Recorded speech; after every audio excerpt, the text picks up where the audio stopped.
Hi there, Meteorologist Josh Cozart here with this KOIN Now special edition as we prepare for the return of winter weather here in the Pacific Northwest. I know we've had a few scares on and off throughout the season, but this one really kind of leaning in on much of the Portland and I-5 corridor as we push our way through the next 24 to 48 hours. All getting underway Thursday. That's why we have that KOIN 6 weather alert that will be in place. So if you're just now joining us on this Facebook Live, we're also live on YouTube and at KOIN.com. We'll have the latest weather forecast for you coming up on the 10 on Portland CW.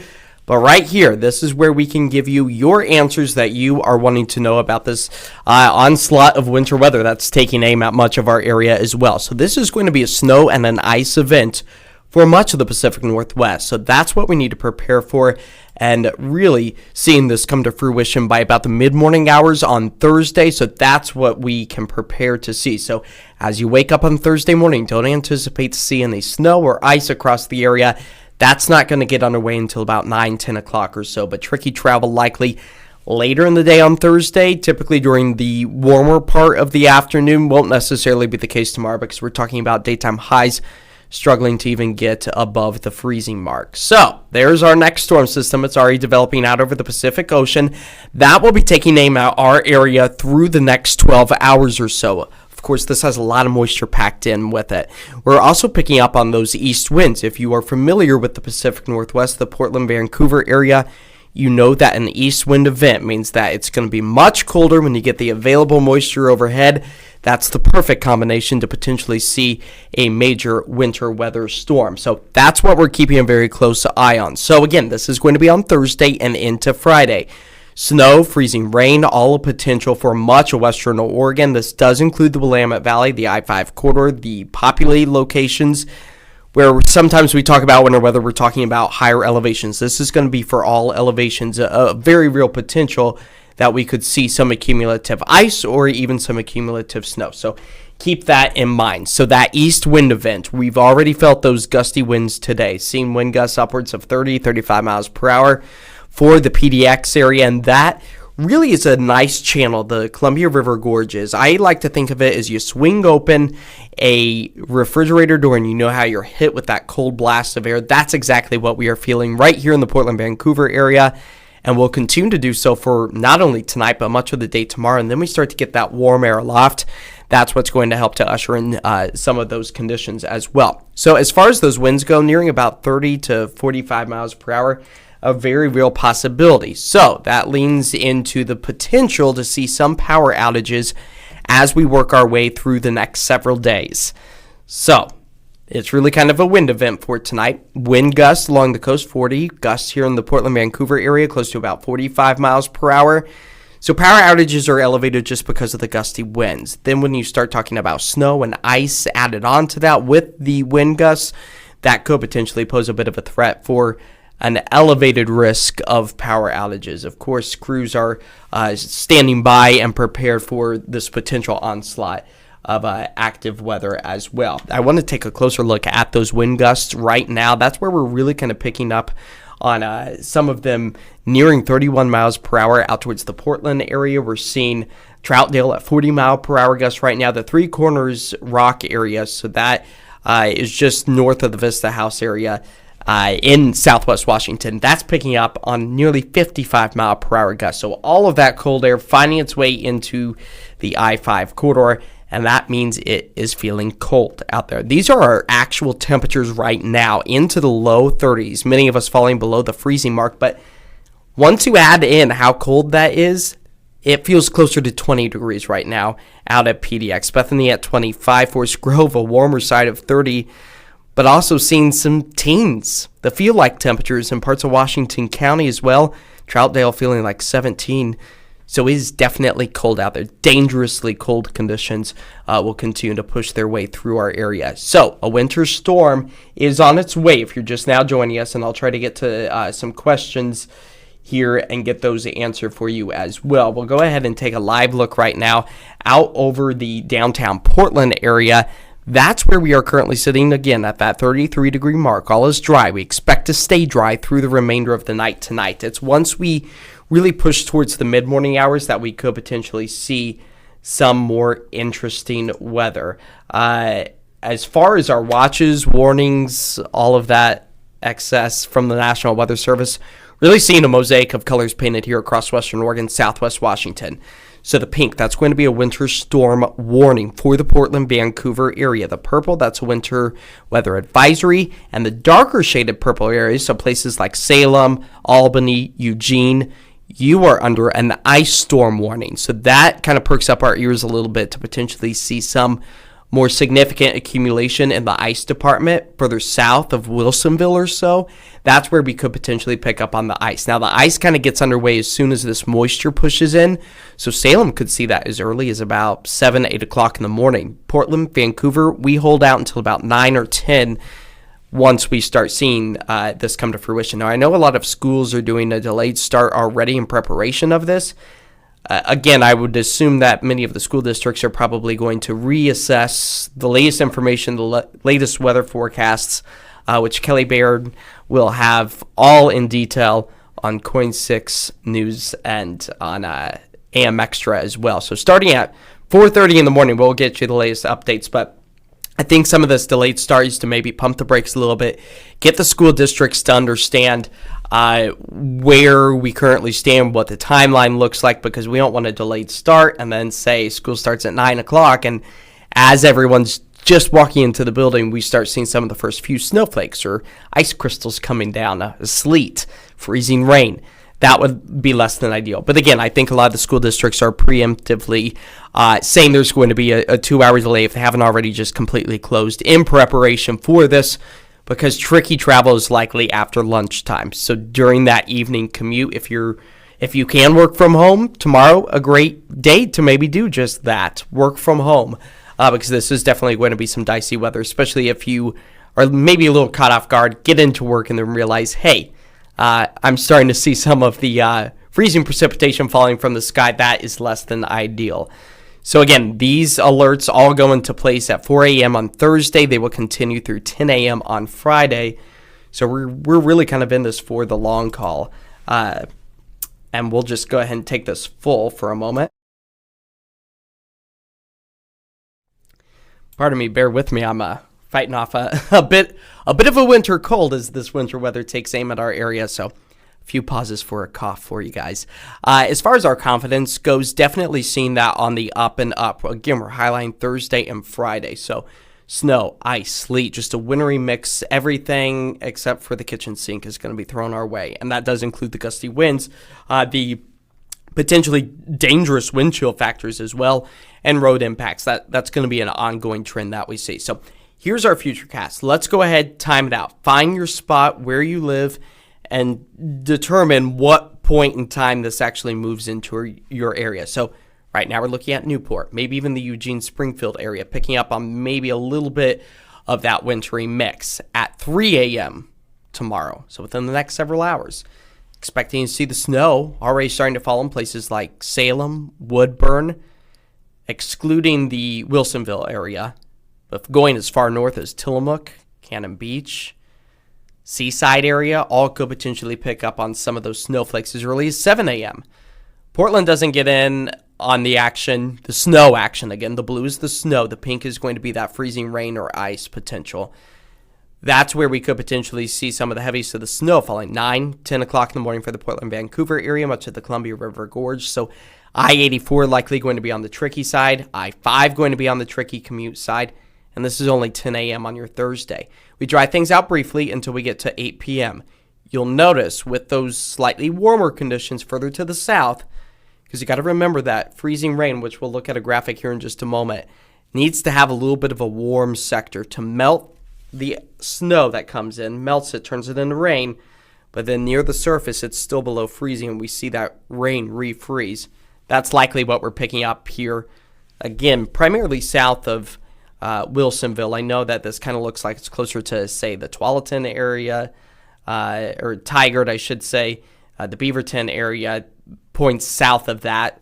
Very real potential. It all is determined on how wide that cold air pools out when it comes out of the Columbia River Gorge. So again, this is 8 o'clock at night, likely going to run to tricky travel. Excuse me. Likely switches all back over to snow as we work our way into Friday morning. That's where it will be a little bit more widespread.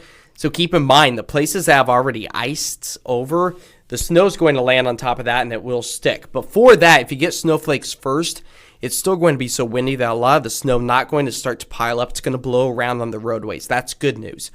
But what comes Friday morning is you get that layer of ice and then the snow on top of it. You can't actually see that ice layer below the snow. So that's where it can become even more dangerous if you're trying to walk, drive, or commute anywhere. That's where you will likely run to ice that is not visible because it's covered in snow. Again, maybe about 1 inch to 4 inches of snow possible for parts of the Willamette Valley. That's a very real potential. We start to dry things out by Friday afternoon, Friday evening. The temperatures gradually start to warm. You'll notice 35 degrees by 9:30 on Friday night. So that means this is going to be a very short-lived duration. So at least through Thursday, that's where we expect to see some of the snow accumulation. Expecting maybe anywhere from an inch. You can kind of see just on the left-hand corner where we have the ECMWF, that's the European model, the GFS, the graph. That's where some of our predictions are ranging anywhere from maybe 1 inch, 1.5 to maybe 2.5 inches, all a possibility. I'm going to play it safe and say 1.5 or so. Again, a lot of this at this point, because this is only at 1:30 on Thursday, this is likely going to be blowing around. You might get a few little snow drifts, but nothing's going to be piling up significantly with this. So keep that in mind. It's not going to be piling up with that picturesque view. It's still going to be very windy at this point in time. Fast forward into Thursday night into Friday. That's where we could potentially, again, pick up about 1 to 4 inches. That's where the wind will start to settle down a little bit, likely for some of us having a little layer of ice that could potentially have that snow piling up for some of our areas. Speaking of the ice, again, this is going to be primarily south of Wilsonville. Again, maybe the Portland area, Tigard, Beaverton, maybe even picking up on a thin layer of ice. This is going to be so microclimate oriented of who sees the ice, who sees the snow. I think Portland, PDX itself, likely not going to be seeing as much ice, but definitely as you go into places like Salem, Corvallis, that's where you talk about the weight of the limbs, definitely putting stress on a lot of trees that could potentially bring down power lines, cross roads, make it impassable. All of the stuff that we were so familiar with back in the middle of January 2024, all a possibility as we work our way through the next several days. So as far as our timestamp goes, we'll be below freezing now all the way through about Friday afternoon. Then we gradually start to warm things up. So the snow, it doesn't get underway until about the mid-morning hours on Thursday. It will then transition later in the afternoon. Again, this is for the Portland area. We'll transition back over to a sleet/ice, which the sleet would give us a little bit more of texture on the surface. It wouldn't necessarily cake up on the limbs to see it stack up on the tree limbs, but it could potentially give us a little bit of a grip, which would be good news, but it likely won't be sticking around because we'll get more moisture. It will all kind of flatten it out, and regardless, ice is going to be slick. So those slick spots on your commute, Thursday afternoon, Thursday evening, Thursday night, Friday morning, Friday afternoon, then we start to see some improvements and maybe even some refreezing by the time we get into Saturday. So keep that in mind. So again, here's a closer look at exactly what we're anticipating as far as our commute goes. Thursday mornings, you wake up, head off to work, school. It seems like it's smooth sailing, but not necessarily. We'll pick up on some of those snow showers. The spotty snow, sleet, really intensifies in the afternoon and evening. That's where we really start to see our roads get kind of bad. Friday morning, likely going to be tricky travel. I would anticipate delayed starts, if not even full closures of schools, maybe some businesses as well. That's a very real potential. But for tonight, we are just dry, we are cloudy, and we are cold. Very, very cold. Feeling maybe dipping back into the teens for the feel-like temperatures, not out of the realm of possibility. As far as our 7-day forecast goes, and we'll give you a closer look at this here. We've got those KOIN 6 weather alerts in place for Thursday, Friday, Valentine's Day, of course. That's where we will likely see the diciest of weather. The good news is, and the difference that this has compared to the middle of January of 2024 that we experienced with our ice storm, is the duration is about a quarter of the length that one was a year ago. You'll remember we were below freezing for about 4 days straight, 5 days for the whole event. That's when the pipes started having issues and and things of that nature. Not necessarily going to be the biggest threat, although if you are concerned about it, doing a drip with your faucet tonight does no harm. Go ahead and do that if it gives you some comfort. Again, maybe tomorrow night as well, but the temperatures aren't nearly as cold. They're not nearly as prolonged cold to give an opportunity for a lot of those things to start to freeze. So just keep that in mind. And then by the time we get into Monday, Tuesday, and Wednesday, that's where we really start to see a better alignment with just rainy, warmer temperatures. We should be in the low 50s for this time of year. So getting back to normal, that would be a nice change of pace. I'm going to go ahead and take this, again, snow accumulation graphic through Thursday full. Take a look at any questions we might have here on Facebook. Friday night from Debbie, will it freeze Friday night? Likely it will. Beaverton area, that is a location where we could potentially see a little bit of icing, a little bit of the snowfall on top of that. That is a very real potential for the Beaverton area. Same with the Kelso, Washington area. Longview, also a possibility to see a little bit of icing, although I think more of the icing is going to be south of Wilsonville in Oregon. So Southwest Washington, more of a snow event for you, as opposed to what we anticipate further south. That's where there's slightly warmer air, likely going to be seeing just more snowfall. So again, places like Kelso, Longview, maybe 1 inch to 4 inches. That's a very real possibility. Will winds increase with the storm? The winds will increase tonight. That's where we could potentially see a few minor power outages. Give you just a bit of a glance here at what that looks like. Expecting to see those winds get on the gustier side through the late evening hours, through the early morning hours tomorrow. Again, those are those east-northeasterly winds gusting close to 40, 45 miles per hour coming out the Columbia River Gorge, so they are definitely going to be on the colder side of things. That is a very real potential. Jeanette says, so when is it coming? Again, it's going to move into our area. The Portland-Vancouver area, much of our forecasting area, Northwest Oregon, Southwest Washington, all underway at about anywhere from 7 to 10 o'clock in the morning. There you go. That's 7 a.m. That's 10 a.m. That's where we could potentially see it pushing its way back into our area. Oregon City, just about the same. Same with Gresham, all of this timeline. And, of course, you can get the latest information about school closures at KOIN.com. We got information there. McMinnville, likely going to be seeing some icing and then the snow. Again, more of the icing event is going to be happening on Thursday. Thursday night and Friday morning, that's where we anticipate a little bit more of the snow coverage. So that will conclude this special KOIN Now edition as winter weather takes aim at much of the Pacific Northwest. Of course, we'll have the latest information tonight on The 10 on Portland CW. And then we will also have the latest information on KOIN 6 News at 11 o'clock on Channel 6. And get the latest forecast. We got a detailed timeline at KOIN.com right now. Have a great night, stay warm, and stay safe for Thursday and Friday.